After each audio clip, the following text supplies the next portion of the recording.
जय हिंद दोस्तों, बहुत बहुत स्वागत है आप सभी का हमारे YouTube चैनल एसआर इंस्टीट्यूट में। तो दोस्तों आज की क्लास में हम बात करने वाले हैं एनटीपीसी और ग्रुप डी के रीजनिंग के प्रैक्टिस सेट के क्वेश्चन। दोस्तों अभी एनटीपीसी का एग्जाम जो है अप्रैल या मई में होगा और ग्रुप डी का एग्जाम जो है जून जुलाई तक होंगे। तो हम उसके प्रैक्टिस सेट की बात कर रहे हैं। तो सबसे पहले हम देख लें कि एनटीपीसी में हमें रीजनिंग कितने नंबर की मिलेगी। किसकी बात कर रहे हैं हम?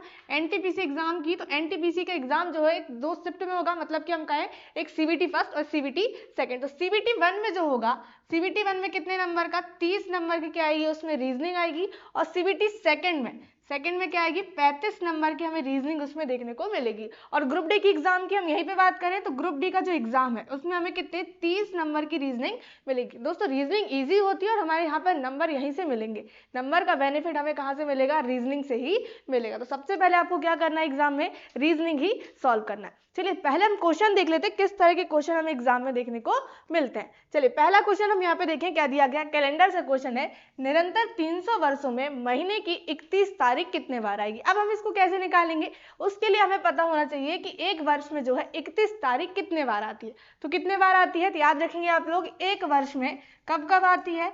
तो एक वर्ष में आती है कितने बार? 31 तारीख 7 बार। कब कब आती है तो ये भी याद रखिए। सबसे पहले तो कब? जनवरी कितने की होती है? 31 की होती है। फिर उसके बाद जनवरी के बाद मार्च का महीना, फिर क्या आ जाता है हमारे पास? मई। मार्च के बाद मई, फिर अप्रैल में नहीं आता, फिर क्या आ जाएगा हमारे पास? जून में। फिर उसके जनवरी मार्च मई, जून में नहीं आता, जुलाई में आएगा। उसके बाद कब आता है? जुलाई। जुलाई के बाद अगस्त। जुलाई रेगुलर में क्या आता है? जुलाई के बाद अगस्त में आता है।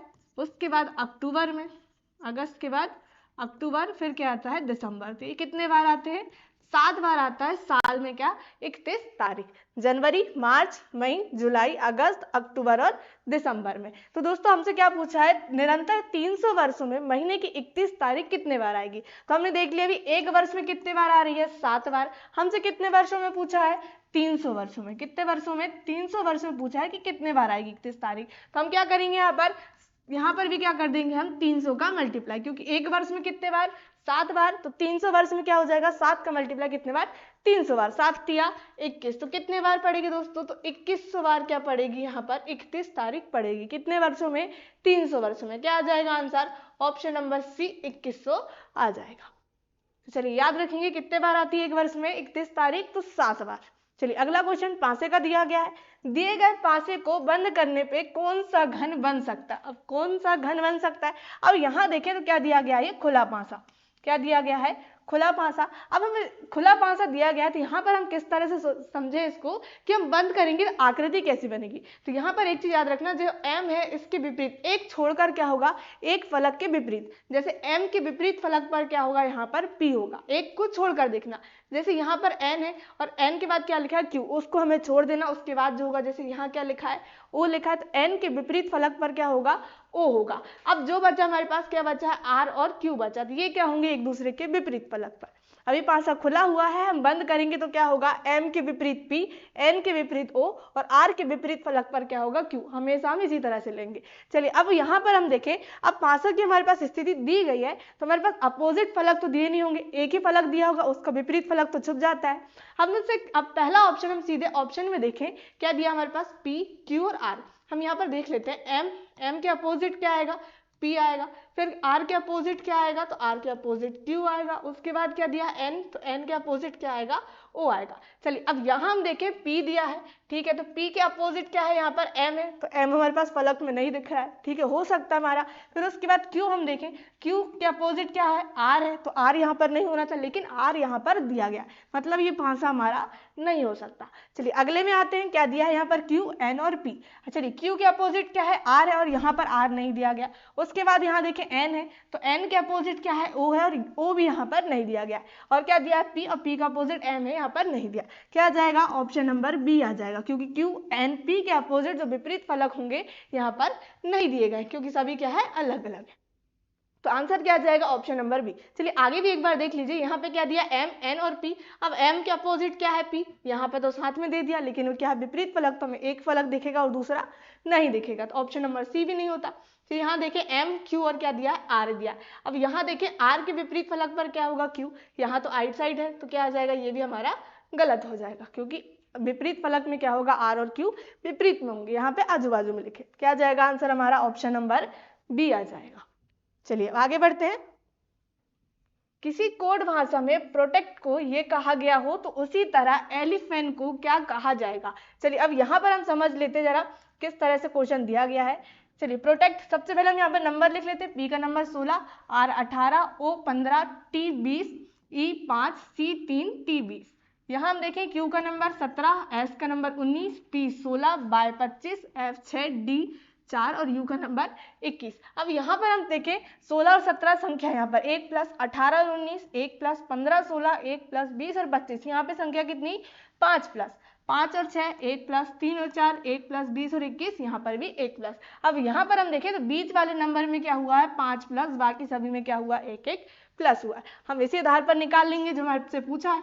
चलिए ई का नंबर 5, एल का नंबर 12, ई 5, पी 16, एच 8, फिर ए का नंबर 1, एन 14। बीच वाला नंबर क्या आ जाएगा हमारे पास, तो क्या आ जाएगा, यहाँ पर पी दिया गया है। पी का हम क्या करेंगे, सीधे यहाँ पर 5 प्लस हुआ, यहाँ पर भी हम 5 प्लस, 16 और 5 कितना होगा, 21 और 21 होता है यू का नंबर। सीधे हम ऑप्शन में देख लेते हैं बीच में यू कहाँ दिख रहा है, कहाँ पर दिख रहा है दोस्तों बीच में, तो ऑप्शन नंबर डी में दिख रहा है, बीच में यू।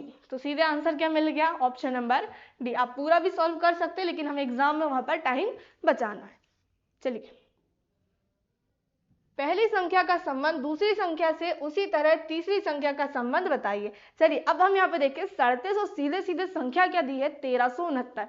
अब ये किस आधार पर दी है, अब यहाँ पर हम देखें 37 और क्या दिया है, 1369, सॉरी हाँ 1369 दिया गया। अब यहाँ पर हम संख्या देखिए 37 है और संख्या 1369 क्या दी है, वर्ग दिख रहा है हमें 1369 किसका, 37 का। चलिए निकाल लेते हैं। अब यहाँ पर वर्ग निकालना भी सीखिए हम कैसे निकालते हैं, हमें किसका निकालना है, 37 का वर्ग निकालना है। तो पहले क्या करेंगे, लास्ट वाली संख्या का वर्ग, कितना है यहाँ पर संख्या 7 है, 7 का वर्ग कितना होता है 49, तो हम 49 का 9 लेंगे और हासिल में कितना रखेंगे 4।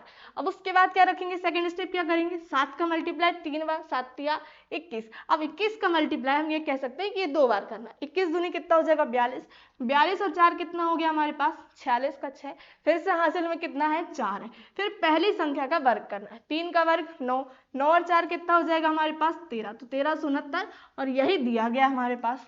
तो ये क्या दिया हमारे पास, पहली संख्या का वर्ग दिया है दूसरी संख्या में। चलिए हमें किसका निकालना है, तो इसी आधार पर हमारा आंसर आएगा, तो 57 का हम वर्ग निकाल लेंगे। चलिए 7 का वर्ग कितना होता है, तो 7 का वर्ग 49, हासिल का यहाँ पे 7 रहेगा, 7 बना 35, 35 हमें यहाँ पे वर्ग निकाल रहे हैं, समझो यहाँ पर हम 2 का मल्टीप्लाई, 35 दूनी 70, 70 और 4 कितना हो जाएगा 74 हो जाएगा, कितना हासिल में अपना 7 बचा। फिर अब यहाँ पर 5, पहली संख्या 5 है, 5 का वर्ग 25, 25 और 7 कितना हो जाएगा हमारे पास 32। तो ये क्या आएगा हमारा आंसर 32 49, क्या आ जाएगा ऑप्शन नंबर सी। क्या दी गई थी संख्या हमारे पास, पहली संख्या दी गई थी और दूसरी संख्या उसी संख्या का वर्ग थी, तो हमने इसी आधार पर निकाल लिया। चलिए नीचे दी गई श्रृंखला श्रेणी में अगली संख्या क्या आएगी। चलिए अगली श्रृंखला हम नंबर सीरीज का क्वेश्चन है, क्या दिया हमारे पास 7 8, 8 के बाद क्या दिया 16, 7 8 16 43 107 और क्या दिया है क्वेश्चन मार्क। अब यहाँ पर हम देखें 7 और क्या दिया है 8 दिया है, संख्या क्या हुई यहाँ पर 1 प्लस 8 और 16, सीधे सीधे यहाँ पर संख्या 8 प्लस फिर 16 और यहाँ पर कितना दिया है 43।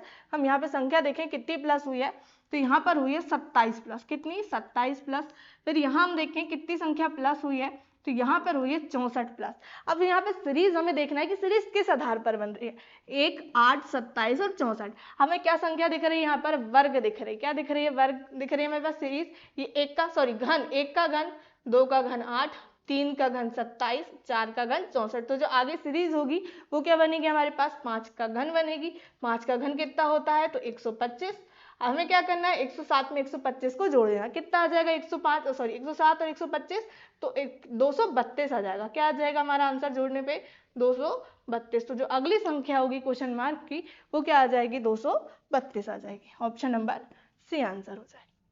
चलिए आगे बढ़ते हैं।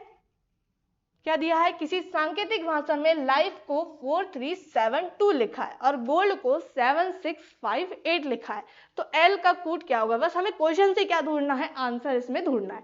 चलिए क्या दिया है हमारे पास, लाइफ हमारे पास शब्द दिया है, उसका कूट क्या लिखा है 4372। एक और हमारे पास शब्द दिया है क्या गोल्ड, गोल्ड में क्या लिखा हमारे पास कूट 7658। हमें इसमें बताना है, ढूंढना है कि एल का कूट क्या लिखा है। हम कह सकते हैं यहाँ पर सबसे पहले हमें ध्यान देना है कि कॉमन अक्षर हमारे पास क्या दिख रहा है, कॉमन अल्फाबेट क्या दिख रहा है लाइफ और गोल्ड में। तो हमारे पास सिर्फ एक ही अल्फाबेट है जो कॉमन है, वो क्या दिख रहा है, एल दिख रहा है। क्या दिख रहा है, एल। तो दोनों के अर्थ भी क्या होंगे, हमारे पास जो लिखा गया कोड वो भी क्या होंगे, समान। 43727658। तो क्या दिख रहा है हमारे पास, 7। यही क्या मिल गया हमारे पास, एल का कोड मिल गया। क्या आ जाएगा आंसर हमारा, 7 आ जाएगा। चलिए आगे आते हैं अब अगले क्वेश्चन में। क्या दिया गया है, कथन सभी एन क्या है, क्यू है। अब हम यहाँ पर बना लेते हैं, कथन का डायग्राम हमें बनाना पड़ता है। ये क्या हो जाएंगे, सभी एन। अब बोला है कि सभी एन क्या है, क्यू। तो सभी के सभी एन क्या आ जाएंगे, क्यू के अंदर आ जाएंगे। तो हमने इस तरह से बना लिए। उसके बाद कुछ एच क्या है, क्यू है। अब यहाँ पर बोला है सेकंड हमारा कथन कि कुछ एच क्या है, क्यू। तो इस तरह से क्या हो जाएंगे, कुछ एच यहाँ पर क्यू में शामिल हो जाएंगे। इसका डायग्राम हमारा दो तरीके से बन सकता है। चलिए अब क्या बोला है, सभी एन क्या है, क्यू है। तो हमने ये बना ली। उसके बाद कुछ एच क्या है, क्यू। तो कुछ एच जो है क्यू इस तरह से शामिल हो सकते हैं, कुछ एन में भी शामिल हो सकते हैं। तो हमारा डायग्राम क्या बनेगा, दो तरीके से बनेगा। चलिए अब निष्कर्ष पढ़ते हैं। निष्कर्ष हम यहाँ पे जो पढ़ रहे हैं, यदि दोनों में सही होगा तो क्या होगा, निष्कर्ष हमारा सही कहलाएगा, वरना नहीं होगा। चलिए कुछ क्यू क्या है, एन है। अब यहाँ हम देखें कुछ क्यू क्या दिख रहे हैं, एन दिख रहे हैं। क्या हो जाएगा, पहला निष्कर्ष हमारा सही हो जाएगा, सेकंड भी क्या हो जाएगा, सही हो जाएगा, क्योंकि इसी आधार पर हमने बनाए थे। कुछ क्यू क्या है, एन है। सेकंड कुछ क्यू क्या है, एच। अब यहाँ पर हम देखें कुछ क्यू क्या दिख रहे हैं, एच दिख रहे हैं। यहाँ पर भी कुछ क्यू क्या दिख रहे हैं, एच दिख रहे हैं। तो सेकंड यहाँ पर भी सही होगा और यहाँ पर भी सही होगा। दोनों में सही है, मतलब सेकंड भी हमारा सही होगा, पहला भी सही हुआ था हमारा दोनों। चलिए तीसरा पढ़ें, कुछ एन एच। अब यहाँ देखें कुछ एन एच दिख रहे हैं क्या, नहीं दिख रहे हैं। तो पहला तीसरा क्या हो जाएगा, निष्कर्ष यहाँ पर गलत। लेकिन यहाँ हम देखें कुछ एन क्या है, एच में शामिल है। क्या बोला था, कुछ एन एच है। तो यहाँ पर क्या हो जाएगा हमारा, सही हो जाएगा। लेकिन यहाँ पर पहला हमने जो बनाए थे डायग्राम, उसमें गलत हो रहा है, सेकंड में सही। तो हमारा निष्कर्ष जो होगा गलत ही होगा, क्योंकि दोनों में सही होता है तभी हम क्या लेते हैं, सही मानते हैं। तो क्या आएगा हमारा आंसर, यहाँ पर पहला और दूसरा बस अनुसरण कर रहा है, तो ऑप्शन नंबर बी आ जाएगा। निष्कर्ष फर्स्ट और सेकेंड दोनों अनुसरण करते हैं। तो कथन के अनुसार डायग्राम बनाएंगे, उसके आधार पर हम निष्कर्ष देखेंगे। चलिए यहाँ पर हम देखें क्या दिया गया है, पी के का पिता है। क्या बोला हमारे पास, पी जो है के का पिता है। के का पिता कौन है, यहाँ पर पी है। चलिए हम लेते चलते हैं, यहाँ पर बनाते भी चलते हैं। फिर क्या बोला है, जे एक्स की भतीजी है। किसकी, एक्स की भतीजी। एक्स का कोई भाई होगा, हमें पता नहीं है वो कौन है। एक्स का भाई जो भी होगा उसकी क्या है, ये बेटी। कौन, जे। हमारे पास क्या दिया है, इसका नाम जे दिया गया है। एक्स की क्या लगेगी, ये भतीजी। कब लगेगी, उसके भाई की बेटी क्या लगेगी, उसकी भतीजी। अब उसका भाई कौन है अभी ये पता नहीं है। चलिए आर जे की माँ है। अब यहाँ पर हमारे पास दिया गया है कि जे की कौन है, यहाँ पर माँ कौन है, आर। तो ये क्या लगेगी, इसकी पत्नी लगेगी। जो भी एक्स का क्या होगा, भाई होगा, उसकी पत्नी कौन होगी, आर। तब तो उसका बेटा या हम कहें बेटी जो है क्या, जे हो जाएगी। चलिए उसके बाद के एक्स का भाई है। चलिए एक्स का भाई तो हमें मिल गया। क्या बोला है यहाँ पर, एक्स का भाई क्या कौन है, यहाँ पर के नाम दिया। क्या नाम दिया यहाँ पर, के। तो हम यहाँ पर लिख लेते हैं, क्या हो जाएगा, एक्स का भाई के है। तो हमारे पास के की पत्नी क्या मिल गई, आर मिल गई। के का बेटा जे, के की बेटी कौन दिया है, जे दिया है। चलिए अब यहाँ पर ये डिसाइड नहीं है एक्स लड़का है या लड़की, क्योंकि यहाँ पर सीधे बोला एक्स का भाई कौन है, के है। एक्स के बारे में नहीं बताया है। चलिए पी केवल दो बच्चे, पी के केवल दो बच्चे। अब यहाँ पर हम देखें पी के केवल दो बच्चे हैं बोला, लेकिन हमारे पास एक स्टार्टिंग बोला था कि के पिता कौन है, पी है। यहाँ पर हम देखें के पिता कौन है, पी, और पी के केवल दो बच्चे। अब पी के केवल दो बच्चे हैं तो एक कौन होगा यहाँ पर, एक्स, और एक कौन होगा, के होगा, क्योंकि एक्स का भाई कौन है, के है। चलिए निम्नलिखित में से कौन सा कथन सही है। चलिए ऑप्शन पढ़ते हैं। सबसे पहले एक्स आर की साली है। आर की साली कौन है, एक्स। तो ये हमारा गलत हो जाएगा, क्योंकि यहाँ पर हम देखें ये क्या है, आर का हस्बैंड हम कह सकते हैं यहाँ पर कौन है, के। अब ये के का कौन है, हम भाई हो सकता है या बहन हो सकता है। तो इसकी क्या लगेगी, आर से उसकी क्या लगेगी, देवर लगेगा, या फिर क्या हम कह सकते हैं ननद लगेगा। तो क्या हो जाएगा, पहला ऑप्शन हमारा गलत हो जाएगा। चलिए एक्स के का भाई है। के का भाई कौन है, यहाँ पर एक्स हमसे कह रहा है। तो ये हो भी सकता है, नहीं भी, क्योंकि हमारे पास एक्स डिसाइड नहीं है भाई है या बहन है उसका। तो ये हो सकता है हमारा आंसर। अगला ऑप्शन हम यहाँ पे देखें, पी एक्स का पिता है। P, x का पिता कौन है? P। तो हमारा ये जो बिल्कुल सही दिख रहा है x का पिता कौन है? P है। तो क्या आएगा हमारा आंसर? ऑप्शन नंबर सी आएगा। यदि ये ऑप्शन नहीं होता हमारे पास तो क्या होता हमारा आंसर? ऑप्शन नंबर बी हो सकता है। चलिए अब आगे बढ़ते हैं, अगले क्वेश्चन में आते हैं। एक कूट भाषा में रेलवे को एक कूट किया गया है तो स्टेशन का कूट क्या होगा? चलिए हम यहाँ पे देखें रेलवे का कूट किस आधार पर लिखा गया है। तो आर का नंबर 18। हम यहाँ पे सीधे नंबर ना लिख के सीधे यहाँ पे देखें रेलवे लिखा है। अब आपको यहाँ पर अपोजिट वर्ड याद होना बहुत जरूरी है। आर क्या लिखा है पूरा, हम यहाँ पर वर्ड लिख लेते हैं। सबसे पहले तो क्या लिखा है? रेलवे। आर का अपोजिट वर्ड क्या होता है? तो आर का अपोजिट वर्ड होता है आई। क्या होता है? आई।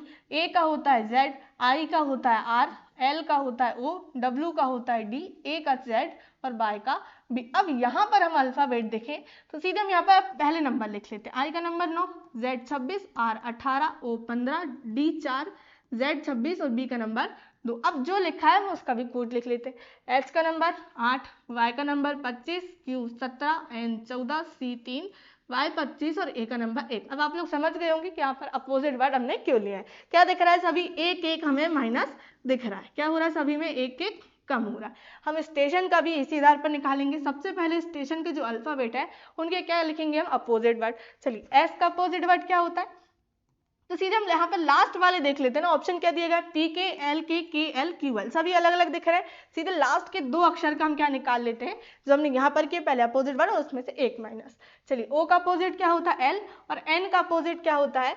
तो एन का अपोजिट होता है एम। क्या करेंगे? एक एक हम माइनस कर देंगे। एल का नंबर 12 होता है, एक कम करेंगे क्या आ जाएगा? 11, 11 के का नंबर। एम से एक कम करेंगे तो क्या आ जाएगा हमारे पास? 12 यानी एल का नंबर। तो लास्ट में क्या आएगा हमारे पास? के और एल। कहाँ दिख रहा है ऑप्शन में? केवल ऑप्शन नंबर सी में। तो यही क्या आएगा हमारा आंसर आएगा। सीधे हमने लास्ट से देख लिया, पूरा सॉल्व करने की आवश्यकता नहीं पड़ी। चलिए ए का अर्थ माइनस है, बी का अर्थ डिवाइड है, सी का अर्थ मल्टीप्लाई है और डी का अर्थ प्लस है, तो समीकरण का मान क्या होगा? चलिए अब यहाँ पर हमारे पास समीकरण जो दिए गए हैं अल्फाबेट की जगह हमें क्या रखना है? जो गणितीय चिन्ह दिए गए हैं उन्हें रखना है। चलिए रखते हैं। क्या दिया? 8। ए का अर्थ माइनस है, कितना है? 80। बी का अर्थ यहाँ पर बस डिवाइड दिया है 16, सी का अर्थ मल्टीप्लाई 90, डी का अर्थ क्या दिया है? प्लस 21। चलिए अब क्या करेंगे? सबसे पहले तो डिवाइड कर लेंगे। 16 एकम 16, 16 पंचे 80, 5 नौ 45, कितना आ जाएगा हमारे पास? यहाँ पर मल्टीप्लाई करने में 450 आ जाएगा। अब यहाँ देखें 8 माइनस 450 प्लस 21, पहले प्लस वाला कर लेते हैं हम। 8 और 21 कितना हो जाएगा हमारे पास? 29 हो जाएगा। तो 29 माइनस 450, हमारा आंसर क्या आएगा? माइनस में ऑप्शन में दिए गए 463 हो सकता है या 421। चलिए करते हैं हम यहाँ पर 29 में से 450 माइनस, तो बड़ी संख्या से छोटी संख्या घटा लेते हैं। 450 में से 29 माइनस करेंगे तो कितना आएगा हमारे पास? 10 में से 9 घटाएंगे तो 1, 4 में से 2 गया 2, फिर कितना? 4। तो आंसर कितना आएगा? 421। क्योंकि छोटी संख्या से बड़ी संख्या घटा रहे हैं तो चिन्ह काहे का आएगा? माइनस का। क्या आ जाएगा आंसर हमारा? 421 माइनस में आएगा, ऑप्शन नंबर डी। चलिए आगे आते हैं। निम्नलिखित विकल्पों में से असंगत विकल्प का चयन करें। अब हमें क्या बताना है? असंगत। इसका अर्थ क्या हुआ? क्वेश्चन का असंगत बताना है। तो 4 ऑप्शन दिए गए हैं, उसमें 3 क्या होंगे? एक प्रकार से समान होंगे, एक क्या होगा उसमें अलग। अब यहाँ देखिए संख्याएं 841, 441, 625, 729, सभी संख्याएं क्या दिख रही? हमें वर्ग दिख रही। अब किसका वर्ग है? अब आपको वर्ग भी याद होना चाहिए, मैक्सिमम 30 तक। अब यहाँ हम देखें 841 किसका वर्ग दिख रहा है? तो ये दिख रहा है 29 का वर्ग। 441 तो ये दिख रहा है 21 का वर्ग। 625 25 का वर्ग दिख रहा है। 729 27 का वर्ग दिख रहा है। सभी संख्याएं हमारे पास विषम दिख रही है। विषम के आधार पर हम यहाँ पे संख्याएं देखें तो आंसर आएगा नहीं, क्योंकि सभी संख्याएं विषम है। अब यहाँ पर आप लोगों ने पढ़े होंगे अभाज्य संख्या। अब अभाज्य संख्या क्या दिख रही है हमारे पास? यहाँ पर क्या दिख रही है? केवल 29। क्या दिख रही है? 29। 21 क्या है? भाज्य संख्या। 35 भी भाज्य और 27 भी क्या है? भाज्य। तीनों क्या हो जाएगी? हम कह सकते हैं यहाँ पर ये 3 से डिवाइड हो जाएगी, ये 3 से, और ये क्या हो जाएगी? 5 से। लेकिन 29 ऐसी संख्या है जो किसी से डिवाइड नहीं होगी और उसका वर्ग दिया 841। तो यही क्या आएगा हमारा आंसर आएगा 841। चलिए आगे बढ़ते हैं, अगले क्वेश्चन में आते हैं। क्या दिया है? नीचे दी गई श्रृंखला श्रेणी में अगली संख्या ज्ञात करना है। अब यहाँ हम देखिए श्रृंखला क्या दी है? 13, 17, 25, 32, 37, अगली संख्या निकालना है हमें। अब यहाँ हम देखें 13 और 17 सीधी संख्या कितनी? 4 प्लस 17 और 25, यहाँ हम संख्या देखें कितनी प्लस हो रही है? 5 और 3 8 प्लस, फिर 25 और 32 यहाँ पे संख्या 7 प्लस। 32 और 37, यहाँ पे संख्या कितनी हो रही है 5 प्लस। अब सीरीज देखें 4, 8, 7 और 5, यहाँ हम देखें 4 से 7 में देखें तो कितनी हो रही संख्या 3 प्लस, 8 और 5 यहाँ पे क्या हो रही संख्या 3 माइनस। तो हम यहाँ से क्या कर सकते हैं 3 प्लस कर सकते हैं, 7 और 3 10। तो क्या करना हमें 37 और 10 जोड़ देना, क्या आ जाएगा हमारे पास 47। ऑप्शन में दिया है क्या हमारे पास, बिल्कुल दिया है ऑप्शन नंबर डी में। तो यही क्या आएगा हमारा आंसर आएगा। अब यहाँ पर सीधे एक संख्या छोड़कर भी देख ले, 13 और कितना लिखा है 25 लिखा है।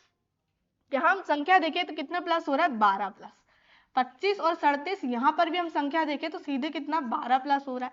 यहाँ से अब हम यहाँ पे देखें कितना दिया है 17 और 32, संख्या कितनी हो रही है यहाँ पर 25 प्लस हो रही है, कितनी हो रही है 15 प्लस, 17 और 15 करेंगे तो कितना हो जाएगा 32। तो आगे भी हम यहाँ पे संख्या कितनी कर सकते हैं 15 प्लस, 32 में 15 प्लस करेंगे 5 और 2 7, 3 और 1 4। तो क्या आएगा, दोनों तरीके से हम आंसर निकाल सकते हैं, 47 ही आंसर आएगा। तो आप दोनों तरीके से कर सकते हैं जो आपको सही लगे। चलिए आगे आते हैं। तो निम्नलिखित विकल्पों में से संबंधित संख्या का चयन कीजिए। क्या दी है संख्या 13, 16। अब हम यहाँ पर पहली संख्या और दूसरी संख्या का संबंध सबसे पहले समझना है, किस आधार पर दिया गया है। अब यहाँ पर हम देखें 3 और 1 क्या दिया है 1 दिया है। हम यहाँ पर क्या कर सकते हैं वर्ग कर सकते हैं। चलिए 1 का वर्ग 1 और 3 का वर्ग कितना होता है 9, 9 और 1 कितना होगा 10 होगा, लेकिन यहाँ पे तो 16 दिया है। यदि हम यहाँ पर प्लस भी कर दे, कितना प्लस 6 करेंगे तब कितना आएगा यहाँ पर 16 आएगा। अब यहाँ पर भी इसी आधार पर करें 2, 2 का वर्ग 4, 7 का वर्ग 49, यहाँ पर हम प्लस करेंगे 49 और 4 कितना होगा हमारे पास 53 होगा। 53 में हम यहाँ पे 6 प्लस करेंगे तो 59, और ऑप्शन में है नहीं 59 हमारे पास। अब यहाँ पर हम संख्या देखें 13 और क्या दिया है 16 दिया है। अब दूसरी संख्या क्या दिख रही है हमारे पास वर्ग दिख रही है, किसका वर्ग है 4 का वर्ग। अब पहली जो संख्या हमारे पास क्या दी गई है 13। अब दोनों अंकों को हम यहाँ पर जोड़ दें 1 प्लस 3 कितना हो जाएगा 4, और 4 का वर्ग कितना होता है 16 होता है। इसी आधार पर यहाँ पे निकालें क्या दिया है 27, 2 का वर्ग 4, सॉरी हमें दोनों को तो आपस में प्लस करना है ना, क्या आ जाएगा 2 प्लस 7, 7 और 2 कितना हो जाएगा 9। यहाँ पर 4 का वर्ग 16 दिया था, हम यहाँ पर 9 का वर्ग करें तो कितना होता है 9 का वर्ग 81। ये क्या आएगा हमारा आंसर, ऑप्शन में भी दिया है बिल्कुल ऑप्शन नंबर बी में। किस आधार पर आया, दोनों अंकों को हमने जोड़ दिए, 3 और 1 कितना हो गया 4, 4 का वर्ग 16। इसी आधार पर यहाँ पे करें 2 और 7 कितना हो गया 9, 9 का वर्ग 81। चलिए धीरज संतोष का इकलौता पुत्र है। चलिए किसका, संतोष, हम एस से प्रदर्शित कर लेते हैं इसको, एस का इकलौता पुत्र कौन है यहाँ पर धीरज है। उसके बाद और संतोष मेरी माँ की इकलौती पुत्री है। किसकी, मेरी माँ की इकलौती पुत्री कौन है यहाँ पर संतोष। इकलौती पुत्री कौन है यहाँ पर संतोष, और संतोष का इकलौता पुत्र कौन है यहाँ पर डी, संतोष का इकलौता पुत्र है डी। अब आगे क्या पूछा हमसे, मेरी माँ का धीरज से क्या संबंध। अब यहाँ पे हम देखें धीरज की माता कौन है यहाँ पर संतोष, और संतोष की माता हम कह सकते हैं कि मेरी माँ है। तो मेरी माँ का धीरज से संबंध क्या हो जाएगा यहाँ पर, तो माता की माता क्या लगती है नानी। क्या जाएगा आंसर हमारा ऑप्शन नंबर सी आ जाएगा। चलिए आगे बढ़ते हैं, अगले क्वेश्चन में आते हैं। निम्नलिखित श्रृंखला को कौन सा विकल्प पूर्ण करेगा। तो कौन सा विकल्प, अब यहाँ पर हम संख्या जो देखें 4 ऑप्शन दिए गए हैं और ऊपर हमारे पास श्रृंखला दी गई, जो हमारे पास बीच में स्पेस खाली है। इन ऑप्शन में से हमें ऐसा कोई ऑप्शन होगा जो इस श्रृंखला को पूरी तरीके से कंप्लीट कर देगा। चलिए यहीं पर हम रख के देखते हैं पहला ऑप्शन। चलिए रखते हैं यहाँ पर, क्या दिया सबसे पहले तो एन पी, फिर क्या दिया S R P C R, और क्या दिया एन। चलिए अब यहाँ पर देखते हैं हमारी श्रृंखला जो है कंप्लीट होती है कि नहीं। यहाँ हम देखें C N P S R, सीधे यहाँ पर हम देखें C N P S R, C N P S R हमारे पास 2 दिख रही है, लेकिन यहाँ पर क्या आ गया पी आ गया। मतलब यहाँ पर हमारा क्या होगा चेंज, क्योंकि यहाँ पर हमारे पास दिख रहा है, यहाँ पर भी चेंज होगा, C N P S R आ जाएगा। हम यहाँ पर ऑप्शन नंबर अब सेकेंड रख के देखते हैं, क्या रख रहे हैं हम ऑप्शन नंबर सेकेंड। चलिए क्या दिया हमारे पास, सबसे पहले ऑप्शन ही देख लेते हैं, ऑप्शन नंबर सेकेंड रखते हैं। क्या दिया है सबसे पहले तो एन पी एस आर, फिर क्या दिया सी पी एन, और क्या दिया है आर दिया। चलिए C N P S R, फिर अगला हम यहाँ पे देखें C N P S R, फिर यहाँ से देखें तो C N P S R, C N P S R. हमारी श्रृंखला जो है यहाँ पर कंप्लीट हो गई। कहाँ पर, जब हमने ऑप्शन नंबर बी के हमने जो अल्फाबेट्स है वो पूरे रखे, तब हमारी श्रृंखला यहाँ पर पूर्ण तरीके से कंप्लीट हो चुकी है। चलिए आगे आते हैं। उस विकल्प का चयन करें जो प्रश्न चिन्ह को प्रतिस्थापित करेगा। चलिए, प्रश्न चिन्ह को प्रतिस्थापित यानी हमें ये नंबर निकालना है कि क्या आएगा यहाँ पर। सबसे पहले तो हमें समझना ये कि हमारे पास जो बना हुआ है ये किस आधार पर, जैसे हम यहाँ पे कहें ये 100 किस आधार पर आया और 111 किस आधार पर आया है। अब यहाँ हम देखें 12 और 8 है, 12 और 8 को हम यदि मल्टीप्लाई करें 12 8 कितना होता है 96 होता है। अब 96 हम 4 प्लस करेंगे तब कितना होगा 100 होगा। चलिए यहाँ पर भी हम करके देखें 18 छिक्के कितना होता है, तो 18 छिक्के 108। अब 108 में हम कितना प्लस करेंगे 111 आ जाए, तो 3 प्लस करेंगे तब कितना होगा 111। लेकिन दोस्तों यहाँ पर 4 प्लस हुआ, यहाँ पर 3 प्लस, तो अब इसका भी कोई रीजन होगा 4 प्लस कैसे हुआ और 3 प्लस कैसे हुआ। तो हम संख्या देखें, यहाँ पर दिख रहा है 8, 8 का हम हाफ करेंगे तब कितना आएगा 4 आएगा। 6 है यहाँ पर, 6 का हम हाफ करेंगे तब क्या आएगा 3 आएगा। चलिए इसी आधार पर हम करके देख लेते हैं। 15 चौके कितना हो जाएगा 60। अब बीच वाला नंबर कितना दिया है 4 दिया है, 4 को हम हाफ करेंगे तो कितना होगा 2, 60 और 2 कितना हो जाएगा 62। तो क्या आएगा आंसर हमारा 62 आएगा, ऑप्शन नंबर डी। तो दोस्तों ये थे आज के हमारे इंपॉर्टेंट क्वेश्चन जो हमने यहाँ पर देखे। यदि आप लोग चैनल में न्यू है तो चैनल को सब्सक्राइब कर लीजिए, फेसबुक में देख रहे हैं तो फॉलो कर लीजिए और वीडियो को जो है अपने दोस्तों के साथ शेयर जरूर करें। जय हिंद, जय भारत।